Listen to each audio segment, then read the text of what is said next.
Eu vou ler a partir do 20. Romanos 1, 20. A versão que eu vou ler é a NVI.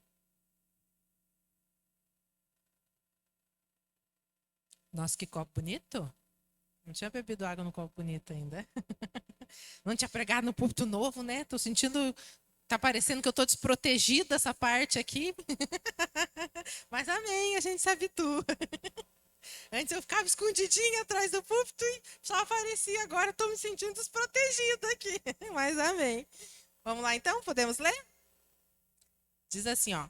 Pois desde a criação do mundo, os atributos invisíveis de Deus, seu eterno poder e sua divina natureza, têm sido vistos claramente, sendo compreendidos por meio das coisas criadas.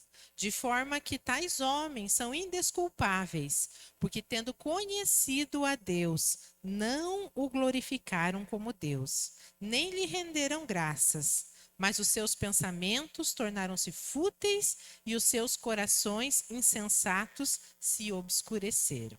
Amém? Vamos orar. Pai, nós te damos graça, Deus, por esse momento. Pedimos, Espírito Santo, que o Senhor venha abrir, Deus, o nosso entendimento, Pai. Dai-nos, ó Deus querido, a sua graça para podermos entender a mensagem, a sua palavra. Usa-me, Senhor, como um instrumento, Pai, e que possamos sair daqui, Senhor, fortalecidos e renovados, ó Deus, com a tua palavra. Em nome de Jesus, amém. Podem se assentar. E vamos lá.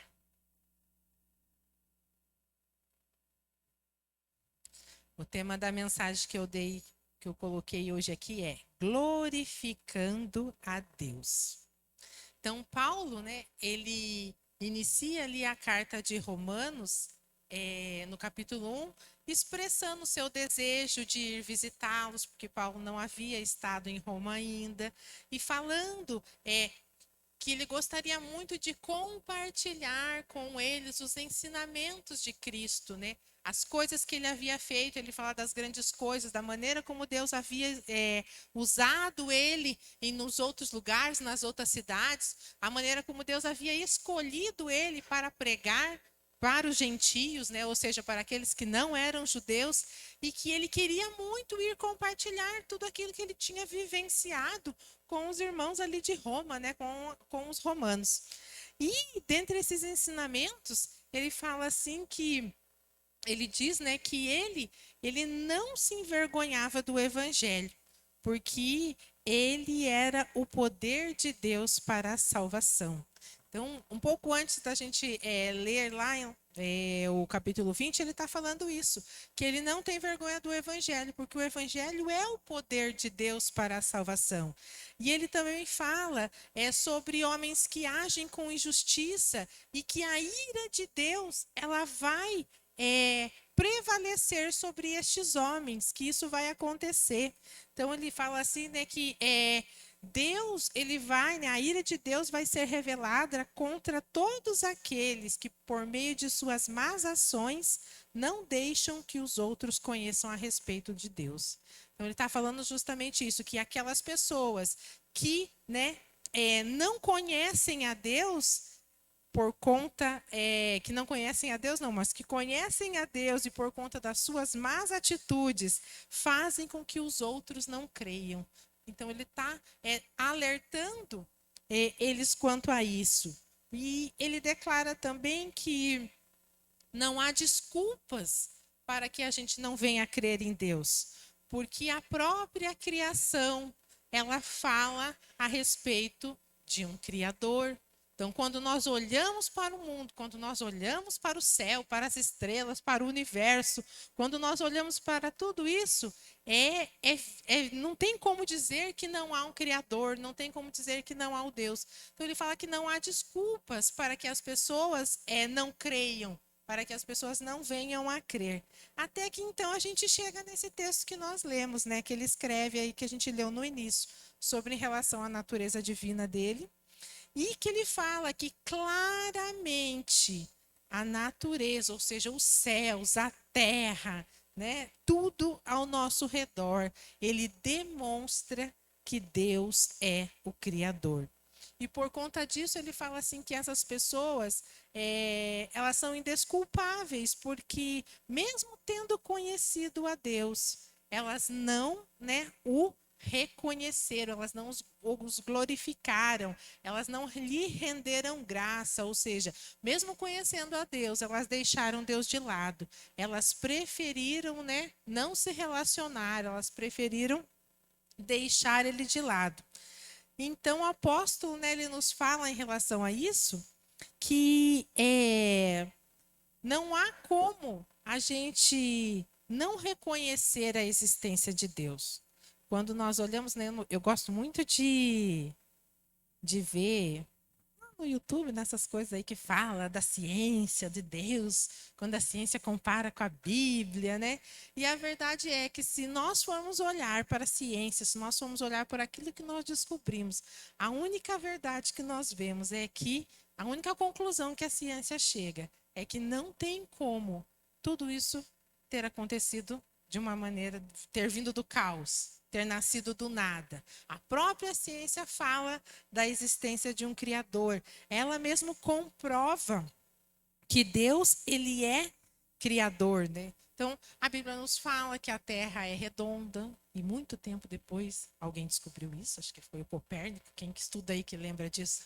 Faz muito tempo que eu estudei isso, mas acho que fala que descobriu que a Terra era redonda. Então, há muitas coisas que a Bíblia já nos relatava, já nos falava a respeito da Terra, né? Então, ela fala assim que todas as coisas, elas foram criadas pela voz de Deus, pela boca de Deus, né?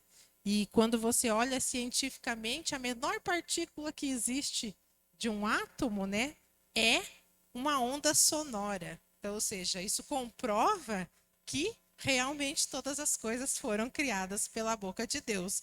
Foi a partir dessa molécula que toda a matéria se surgiu, que é exatamente uma onda sonora, ou seja, ela é uma voz que cria. Então, na verdade, Deus, ele é criador e a própria natureza, a própria ciência, ela nos revela isso. Então, não há como nós termos dúvida. Mas Paulo fala aqui que há homens e que há pessoas que duvidam, que há homens e que há pessoas, né, que aí não creem nisso. E mais do que isso, ele fala assim que essas pessoas, por não crerem, né, por não acreditarem, elas se entregaram aos pecados, vamos dizer assim, dessa terra, né? Ele relata assim que ele fala aqui, ó, deixa eu achar só um pouquinho aqui que eu escrevi isso aqui, ó. Ele diz assim, ó, que os homens consumidos pelo pecado e pela rebeldia, eles militam às vezes contra o próprio Deus. Então, ou seja, o nosso desejo pecaminoso, a gente, né, a forma como nós desejamos e praticamos, isso faz com que a gente vá contra a vontade de Deus. E ele relata que por conta disso, os homens eles se entregaram à idolatria, à impureza sexual, à mentira, à maldade, à ganância, à depravação, à inveja, à calúnia, à arrogância, à presunção e mais um monte de outros que estão lá. Esse foi os que eu escolhi. Mais um monte de outros pecados. E esses pecados nos impedem de reconhecer a santidade de Deus, de reconhecer a grandeza de Deus, de glorificarmos e de rendermos graças a Ele, como nós lemos lá no versículo. Mas talvez você olhe e pense assim, mas eu acredito em Deus, eu sempre acreditei em Deus, eu oro, eu leio a Bíblia, né? Eu venho para a igreja, eu vou na célula, eu faço até o trilho do crescimento, olha lá, eu sou um crente costeira completa. Eu busco todas as coisas, né? Todas essas coisas. E talvez você pense assim, mas ele também nos alerta em relação às nossas más atitudes. Porque por vezes, mesmo estando aqui partilhando, né, e participando de todas essas coisas, nós temos cooperado para que a verdade de Deus ela não seja conhecida.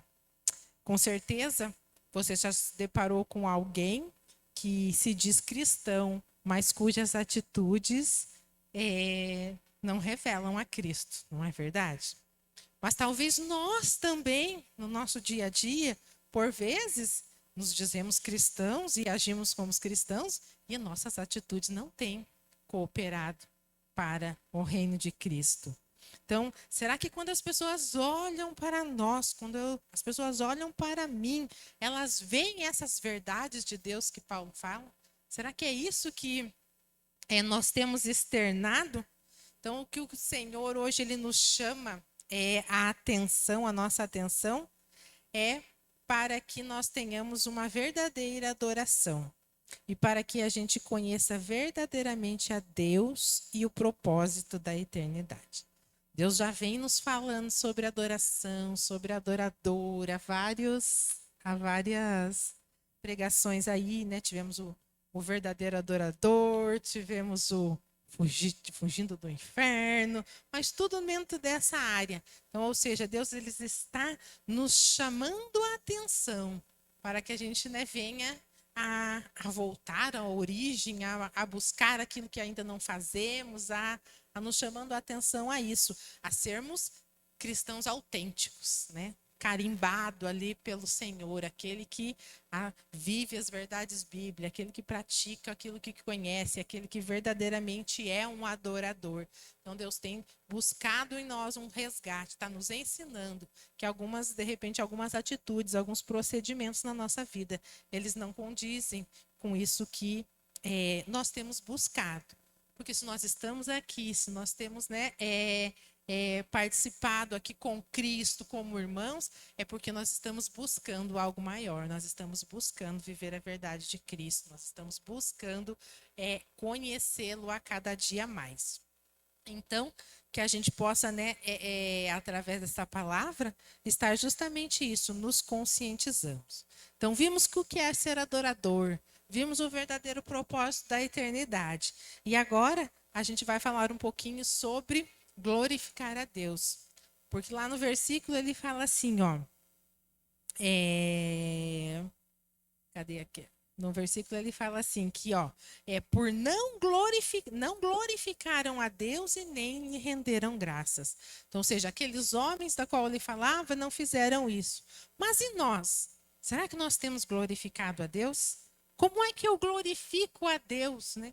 De que maneira que eu glorifico ou não? Então, hoje ele quer nos ensinar a glorificar o seu nome. No texto que lemos, Paulo nos fala que mesmo tendo conhecido a Deus, esses homens não o glorificaram e nem lhe renderam graças. Pelo contrário, permaneceram fúteis com o coração insensato. Então, ou seja, será que nós temos, né, glorificados a Deus? Ou será que mesmo estando na igreja, mesmo participando da célula, mesmo buscando, aí nós temos permanecido fúteis? Ou seja, temos valorizado coisas que não têm importância e deixado de lado coisas que realmente têm valor, coisas que realmente têm importância para Deus. E com o coração insensato, né? Ou seja, agindo com prudência ou com insensatez. E de que maneira, né, que a gente pode glorificar a Deus? Aí eu coloquei aqui, ó, que de nada vale conhecer a Deus se não permitirmos que esse conhecimento nos transforme.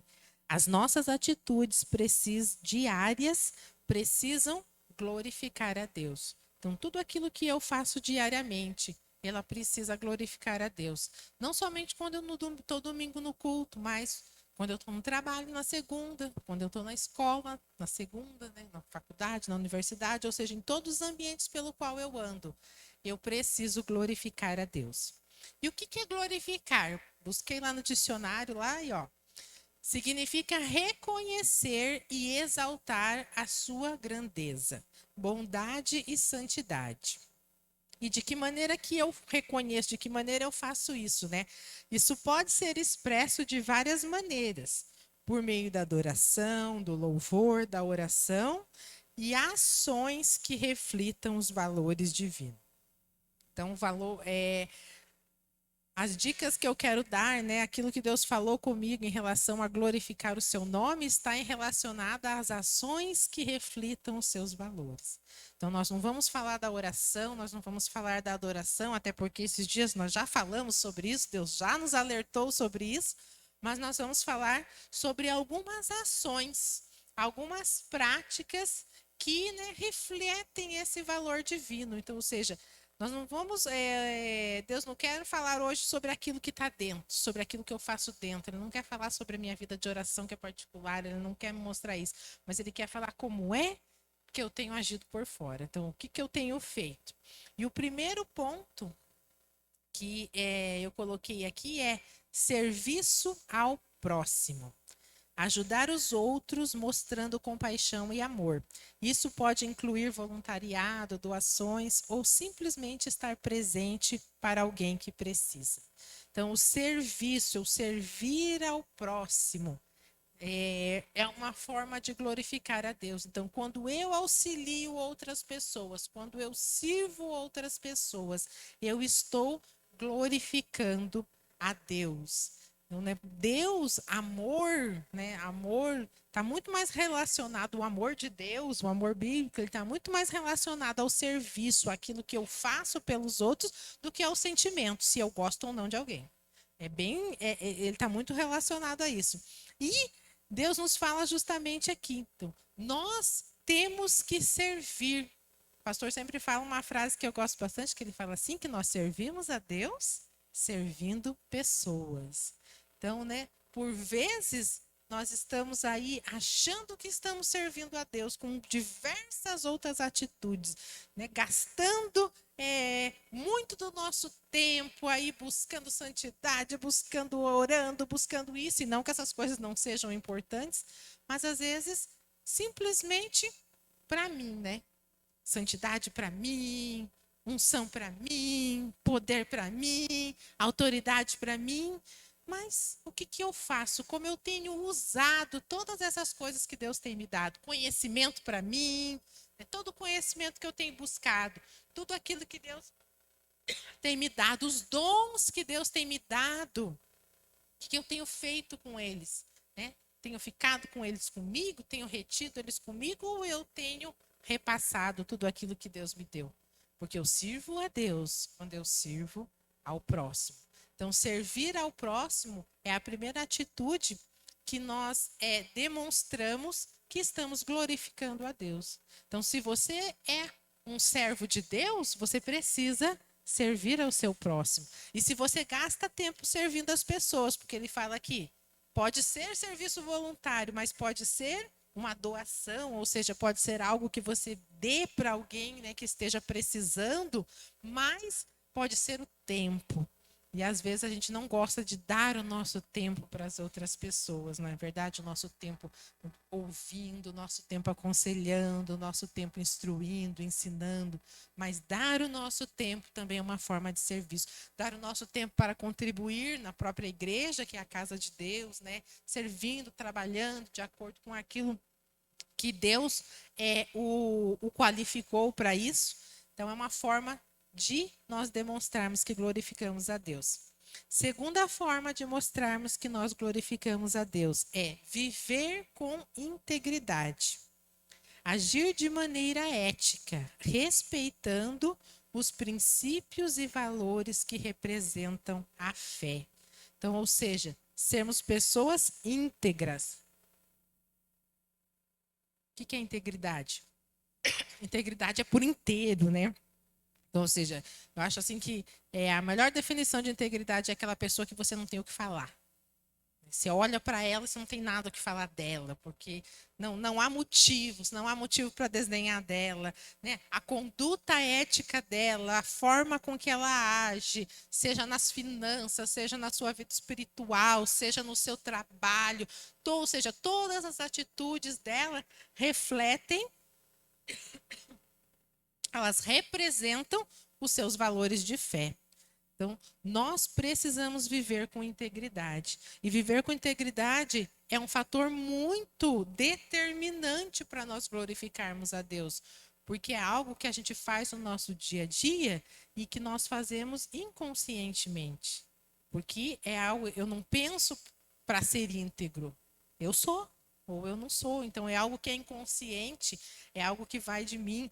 E será que as pessoas, quando olham para mim, elas olham e veem uma pessoa íntegra? Será que, né, nos momentos ali de de dificuldade, ou às vezes quando eu preciso, né, tomar uma decisão difícil, será que eu ajo com integridade? Ou eu vou para a atitude mais fácil? Ou eu faço aquilo que todo mundo faz, né, mesmo que seja contra a minha fé, contra aquilo que Deus ensina que é correto? Então, integridade é algo que nós precisamos buscar. As pessoas precisam olhar para nós e ver as verdades de Cristo em nós. Elas precisam ver que as nossas atitudes, elas correspondem com os princípios do quais nós falamos. Porque às vezes a gente fala que, né, que o diabo é o pai da mentira, mas a gente é mentiroso. Às vezes a gente fala sobre perdão, que a gente deve perdoar, mas a gente não perdoa as pessoas. A gente fala sobre tantas outras coisas da qual nós conhecemos, que a palavra a gente conhece, muitos de nós conhecem muito bem a palavra. A palavra ela não é tão difícil de ser conhecida, ela é muito difícil de ser praticada. E nós não praticamos aquilo que conhecemos. Então, nós precisamos buscar essa vida de integridade, porque quando nós buscamos essa vida de integridade, nós estamos glorificando a Deus. Ou seja, nós estamos anunciando o Evangelho, nós estamos, né, conquistando pessoas, nós estamos, né, buscando, resgatando pessoas por conta dessa atitude. Porque as pessoas olham para nós e elas querem conhecer o Deus que a gente serve.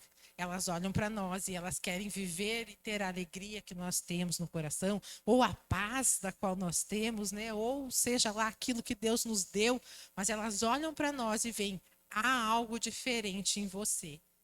Há algo diferente. Talvez você já tenha passado por essa, essa oportunidade de alguém chegar assim, você tem algo diferente. Fala assim, eu não tenho nada. Não, você tem algo diferente. Então, nós precisamos buscar essa vida de integridade. Muitos se dizem cristão, mas a sua conduta, a sua forma de viver não revelam isso, não relatam isso. Né? E muitas vezes o nome de Cristo ele é envergonhado por conta disso, por conta dessas pessoas que não vivem os princípios que Deus vive. Nosso terceiro ponto é perdão. Praticar o perdão tanto em relação aos outros quanto a si mesmo, refletindo a misericórdia divina. Então, uma outra forma de nós glorificarmos a Deus é quando nós perdoamos. É quando, né, nós deixamos de lado as nossas dores, as nossas angústias, as nossas frustrações e perdoamos, né? Demos a mão ao outro lá, desculpamos o outro por aquilo que nos fizeram. Então, o perdão, ele mostra a misericórdia divina. Então, quando eu perdoo alguém, eu estou demonstrando a misericórdia divina. E nós precisamos praticar o perdão. Ah, mas é difícil. Ah, é muito complicado. Ah, você não sabe o que ele me fez. A verdade é que Deus não pergunta qual foi o feito. Ele fala que precisa ser perdoado. Então, nós precisamos buscar o perdão, porque quando nós perdoamos as pessoas, quando nós perdoamos aqueles que nos ofendem, aqueles que, né, de alguma maneira nos fizeram mal, nos causaram algum dano, nós estamos glorificando a Deus. Nós precisamos perdoar as pessoas. Quarto ponto que a gente pode glorificar a Deus aí é testemunhar. Compartilhar a sua fé e experiências de vida, mostrando como Deus influencia suas decisões e ações. Muitas vezes, né, nós não testemunhamos tudo aquilo que Deus tem feito na nossa vida. A gente não fala para as outras pessoas, né? As coisas, os feitos que Deus tem realizado em nós, as transformações que Deus tem provocado em nós. Mas quando nós compartilhamos as nossas experiências, nós aumentamos a fé das pessoas. Nós, né, fazemos com que essas pessoas elas venham a crer.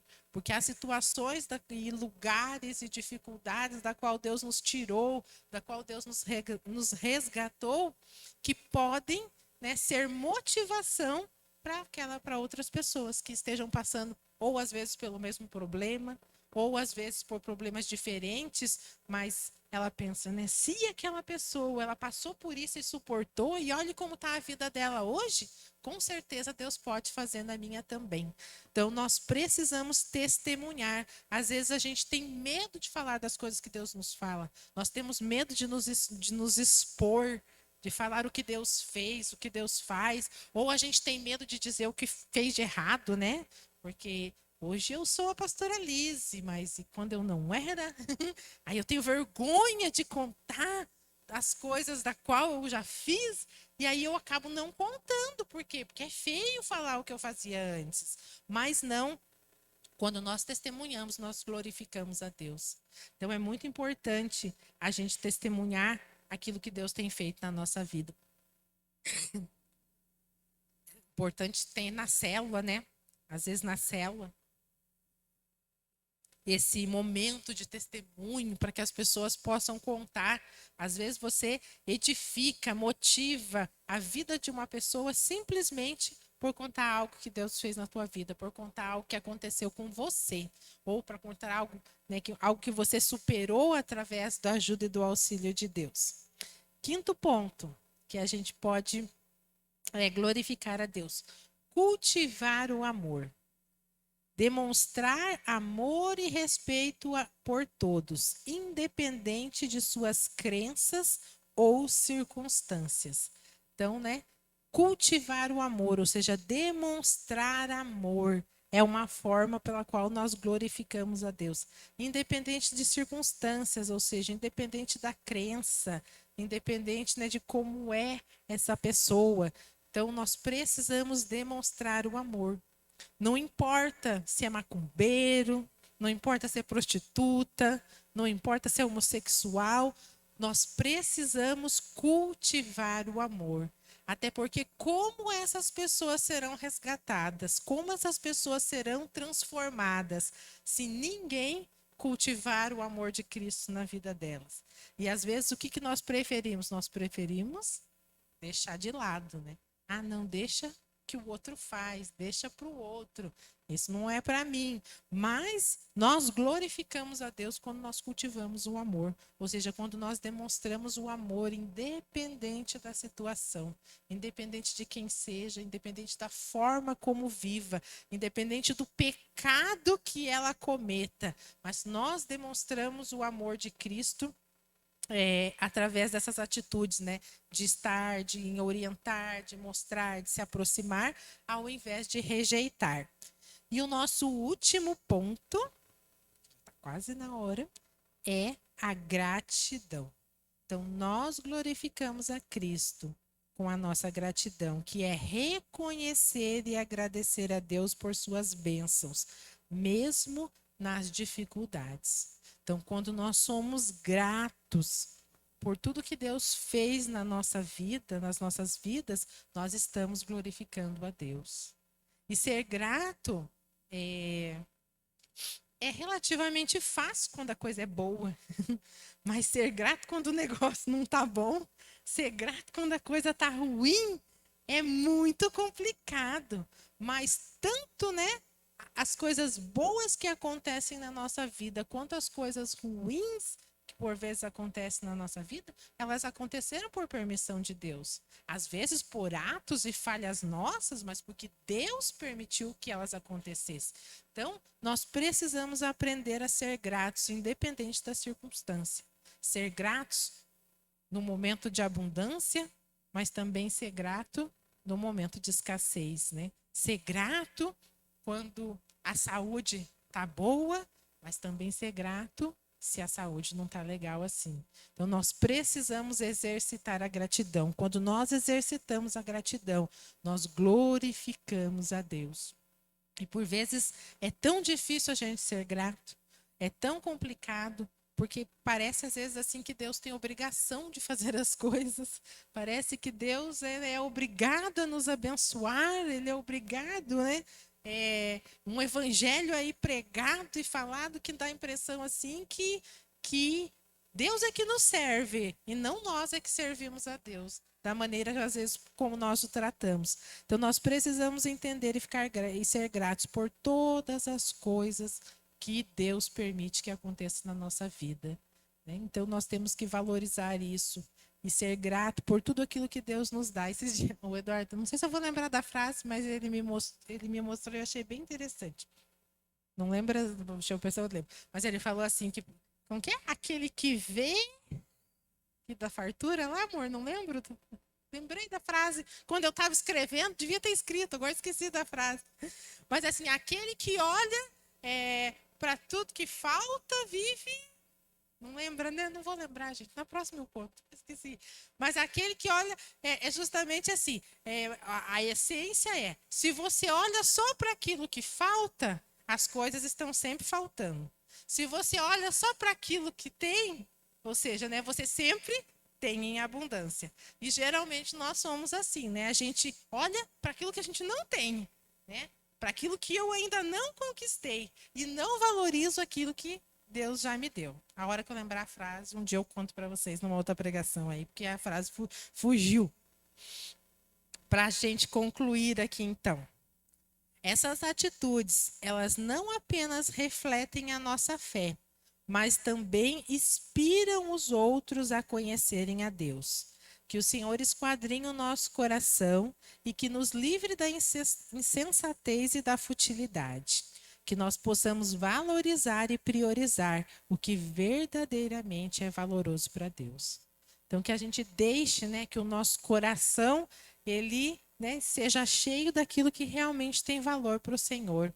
E não de futilidades aí da qual às vezes nós enchemos o nosso coração. Porque às vezes a gente gasta a nossa mente, o nosso tempo e o nosso esforço com atitudes que não glorificam em nada a Deus, muitas vezes glorificam somente a nós, o nosso ego, as nossas conquistas, e deixamos de valorizar e de priorizar aquilo que verdadeiramente é importante. Então, que nós possamos refletir nessa noite. Coloque-se de pé.